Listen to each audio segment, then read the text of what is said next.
ಸರಿ ಬಂಧುಗಳೇ, ಎಲ್ರಿಗೂ ಇದ್ರೆ ಚೆನ್ನಾಗಿದ್ದಾರೆ ಅನ್ಕೊಂತೀನಿ ರೀ. ನಾನು ಚೆನ್ನಾಗಿದ್ದೀನಿ ರೀ. ನೋಡ್ರಿ, ಇಲ್ಲಿ ನಾವು ಬೆಳಗ್ಗೆ ಪಡ್ಡ ದೋಸೆ ಮಾಡ್ಬೇಕಂತ ಅಕ್ಕಿ ನೆನೆ ಹಾಕಿ ಮಿಕ್ಸಿ ಹಾಕಿಟ್ಟಿರ್ತೀವಲ್ಲ ರೀ. ಅದನ್ನು ಏನೋ ಕಾರಣದಿಂದ ಮಾಡೋಕ್ಕಾಗಲಿಲ್ಲ ಅಂದ್ರೆ ಒಂದು ದಬ್ರ್ಯಾಗ ನೀರು ಹಾಕಿ ಇಡಬೇಕ್ರಿ. ಇಟ್ಟು ಅಂದ್ರೆ ಹುಳಿ ಆಗಂಗಿಲ್ಲ. ಫ್ರಿಜ್ ಇಲ್ದವ್ರ ಮನ್ಯಾಗ ರೀ, ಇಲ್ಲಾಂದ್ರೆ ಫ್ರಿಜ್ಜನ್ನ ಇಟ್ಟಿರ್ತಾರೆ. ನೋಡ್ರಿ, ನಾನು ಇವತ್ತು ಹಂಗಾಗಿ ದಬ್ರ್ಯಾಗ ಒಂದು ದಬ್ರೆ ನೀರು ಹಾಕಿಟ್ಟಿದ್ದೆ. ಅದು ಏನು ಉಳಿಯಾಗಿಲ್ಲ, ಏನಿಲ್ಲ. ಈಗ ಇದನ್ನು ಮಸಾಲೆ ಪಡ್ಡು ಮಾಡ್ತೀನಿ ನೋಡ್ರಿ, ದಿಢೀರನಾಗಿ. ನೋಡಿರಿ, ಇದಕ್ಕೆ ಏನೇನು ಹಾಕ್ತೀನಿ ಅಂತ ಹೇಳಿ ತೋರಿಸ್ತೀನಿ ಬರ್ರಿ. ನೋಡಿರಿ, ಇನ್ನು ನನ್ನ ಚಾನಲ್ ಯಾರು ಸಬ್ಸ್ಕ್ರೈಬ್ ಮಾಡಿಲ್ಲ, ಸಬ್ಸ್ಕ್ರೈಬ್ ಮಾಡ್ಕೊಳ್ರಿ. ಪ್ಲೀಸ್ ಸಪೋರ್ಟ್ ಮಾಡಿರಿ. ಇದೇ ಥರ ನನಗೆ ಹಳ್ಳಿ ಒಳಗೆ ಏನೇನು ಯಾವ್ಯಾವ ಥರ ಅಡುಗೆ ಮಾಡೋದನ್ನು ತೋರಿಸ್ತಿರ್ತೀನಿ. ಸಪೋರ್ಟ್ ಮಾಡಿರಿ. ನೋಡಿರಿ, ಈಗ ಇದಕ್ಕೆ ಎಲ್ಲ ನೀರಿಂದ ತಗೊಂಡೇನ್ರಿ. ನಾ ಕಡೆಗೆ ಒಂದು ದಬ್ರಿ ನೀರಾಗ ಹಾಕಿಟ್ಟಿದ್ದೆ. ಇದು ತಗೊಂಡು ಈಗ ಒಂದು ಸಣ್ಣಗೆ ಹೆಚ್ಚಿಟ್ಕೊಂಡಿದ್ದು 2 ಉಳ್ಳಾಗಡ್ಡೆ ಹೆಚ್ಚಿಟ್ಕೊಂಡೇನಿ ರೀ. ಒಂದಿಷ್ಟು 4 ಮೆಣಸಿನ್ಕಾಯಿ ಹೆಚ್ಚಿಟ್ಕೊಂಡಿನಿ. ಒಂದು ಸ್ವಲ್ಪ ಒಂದು ಕೊತ್ತಂಬರಿ. ನೋಡ್ರಿ, ನಮ್ಮ ಹೊಲ್ದಾಗ ನೋಡ್ರಿ, ಅದು ಗಮ್ಮಂತೈತಿ. ಇಷ್ಟು ದಿವಸ ನಾನು ಕೊತ್ತಂಬರಿ ಇಲ್ಲ ಅಂತ ಹೇಳ್ತಿದ್ನಲ್ಲ ರೀ.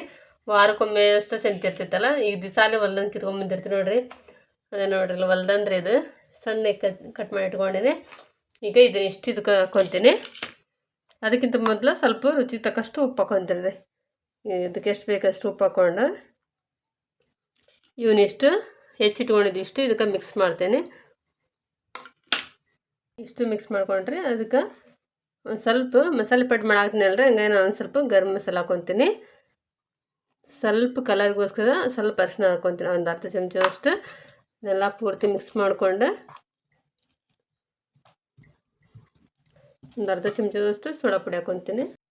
ನೋಡಿರಿ, ಒಂದು ಸ್ವಲ್ಪ ಸೋಡಾ ಪುಡಿ ಹಾಕ್ಕೊತೀನಿ, ಯಾಕಂದ್ರೆ ಪೂರ್ತಿ ನೆಂದಿರ್ತದಲ್ಲ ಅದು.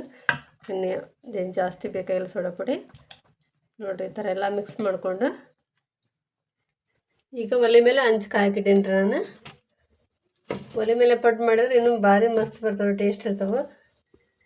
ನೋಡಿರಿ, ಹಂಚು ಕಾದೈತಿ. ಈಗ ಸ್ವಲ್ಪ ಸ್ವಲ್ಪ ಎಣ್ಣೆ ಹಾಕ್ಕೊತೀನಿ.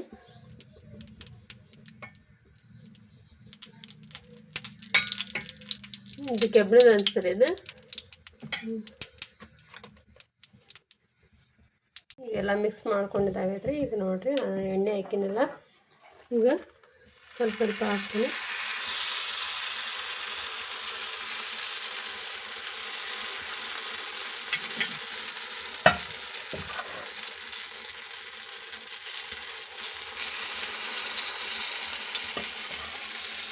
ನೋಡಿರಿ, ಕೆಬ್ಬಣ ಅಂತಂದ್ರೆ ಬೇಗ ಕಾದಿರ್ತೈತಿ. ಕಾಯ್ದ ಮೇಲೆ ಬೇಗ ಆರಂಗಿಲ್ಲ ಅದು. ನೋಡ್ರಿ, ಎಷ್ಟು ಬೇಗ ರೆಡಿ ಆಗ್ತಾವೆ.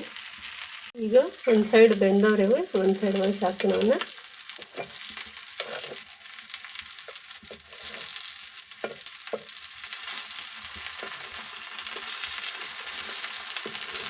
ನೋಡ್ರಿ, ಅಂತ ಸೂಪರ್ ಬರ್ತವೆ. ಮೇಲೆ ಕರಮ್ ಟೇಸ್ಟ್ ಬರ್ತಾವೆ. ಒಳಗೆ ಪೂರ್ತಿ ಒಳ್ಳೆ ಇರ್ತಾವೆ. ಮಸಾಲೆ ಪಡ್ಡು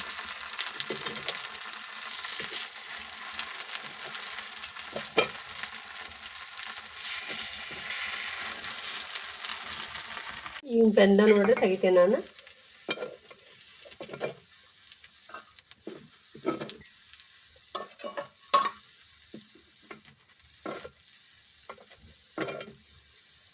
ನೋಡ್ರಿ, ಅಂತ ಮಸ್ತ್ ಉಬ್ಬೇವು.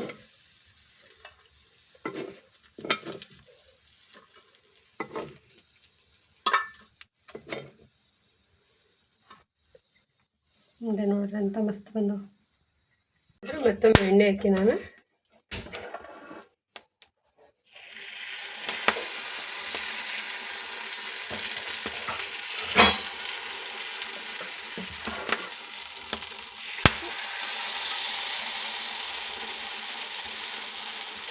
ನೋಡ್ರಿ, ಹಿಂಗೆ ಪಟ್ ಹೇಳ್ತಾವೆ.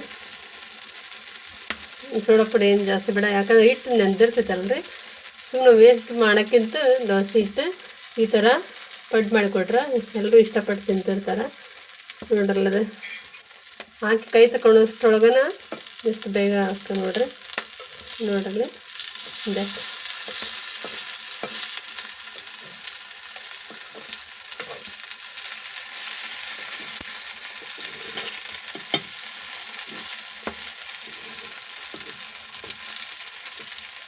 ಯಾಕಂದ್ರೆ ಹಳ್ಳಿಯಾಗ ಜಗ್ಗು ವೇಸ್ಟ್ ಮಾಡ್ತಿರ್ತಾರೆ. ಹಿಟ್ಟು ಮುಂಜಾನೆ ಬಿಡು ಅದನ್ನ ಹಿಂಗೆ ಮಾಡೋದ ಅಂತಂದು ಹೇಳ್ತಿರ್ತಾರೆ. ಸ್ವಲ್ಪ ದಬ್ರ್ಯಾಗ ಔಷಧ ಇತ್ತಂದ್ರೆ ಹೊಲ್ಕ್ಕೆ ಹೋಗೋ ಕೆಲಸ ಅದು ಏನಾಗಿತ್ತಂದ್ರೆ ಸ್ವಲ್ಪ ದಬ್ರ್ಯಾಗ ನೀರು ಹಾಕಿ ಇಟ್ಟು ಹೋದ್ರೆ ಏನೂ ಆಗಂಗಿಲ್ಲ. ಹಿಟ್ಟು ಹುಳಿ ಆಗಂಗಿಲ್ಲ, ಏನೂ ಆಗಂಗಿಲ್ಲ. ನೋಡಿದ್ರೆ ಹೆಂಗೆ ಉಳ್ತು ನೋಡ್ರಿ. ಅಂದವು ತೆಗಿತೀನಿ ಈಗ.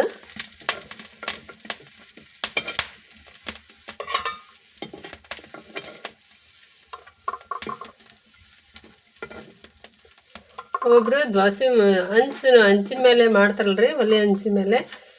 ಅದ್ರ ಒಂದು ಸೈಡ್ ಅಷ್ಟೇ ಬೇಯಿಸ್ತಿರ್ತಾರೆ, ಒಂದು ಸೈಡ್ ಬೇಯಿಸ್ಬಾರ್ದು, 2 ಸೈಡ್ ಬೇಯಿಸ್ಬೇಕಂದ್ರೆ ಪರ್ಫೆಕ್ಟಾಗಿ ಉಬ್ಬಿ ಬರ್ತಾವೆ ನೋಡ್ರಿ. ಬಂದಿರೋ ಇಷ್ಟೊಂದು ಪಡ್ಡಾಗೆ ನೋಡ್ರಿ, ಉಳಿದಿಟ್ಟಿರ್ಲಿದ್ದ ಮಸಾಲೆ ಪಡ್ಡು ನೋಡ್ರಿ ಎಂಥ ಮಸ್ತಾಗಿ ನೋಡ್ರಿ. ಒಳಗೆಲ್ಲ ಬಂದಿರ್ತಾವೆ, ಭಾರಿ ಟೇಸ್ಟ್ ಇರ್ತಾವ್ರಿ. ಮೇಲೆ ಕರಮ್ ಕುರುಮ್ ಅಂತಿರ್ತಾವೆ. ಸುಮ್ಮನೆ ವೇಸ್ಟ್ ಮಾಡೋಕ್ಕಿಂತ ಈ ಥರ ಮಾಡಿದ್ರೆ ಮಕ್ಕಳನ್ನ ತಿಂತಾರೆ, ಎಲ್ಲರೂ ತಿಂತಾರೆ.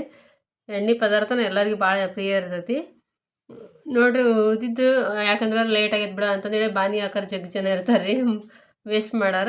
ಈ ಥರ ಮಾಡಿರಿ ವೇಸ್ಟ್ ಮಾಡೋಕ್ಕಿಂತ. ನೋಡಿರಿ ನಾ ಮಾಡಿದ ವಿಧಾನ ನಿಮ್ಗೆ ಇಷ್ಟ ಆತಂದ್ರೆ ಲೈಕ್ ಮಾಡಿರಿ, ಶೇರ್ ಮಾಡಿರಿ. ಹೊಸದಾಗಿ ನೋಡ್ರಿ ನನ್ನ ಚಾನಲ್ ಸಬ್ಸ್ಕ್ರೈಬ್ ಮಾಡಿರಿ, ಪ್ಲೀಸ್ ಸಪೋರ್ಟ್ ಮಾಡಿರಿ. ನೋಡಿರಿ ಇದಕ್ಕೇನು ಚಟ್ನಿ ಬೇಡ, ಏನು ಬೇಡ, ಎಷ್ಟು ಒಳ್ಳೆಯದಾಗೈತೆ ನೋಡ್ರಿ ಅಲ್ಲದೆ. ಧನ್ಯವಾದ.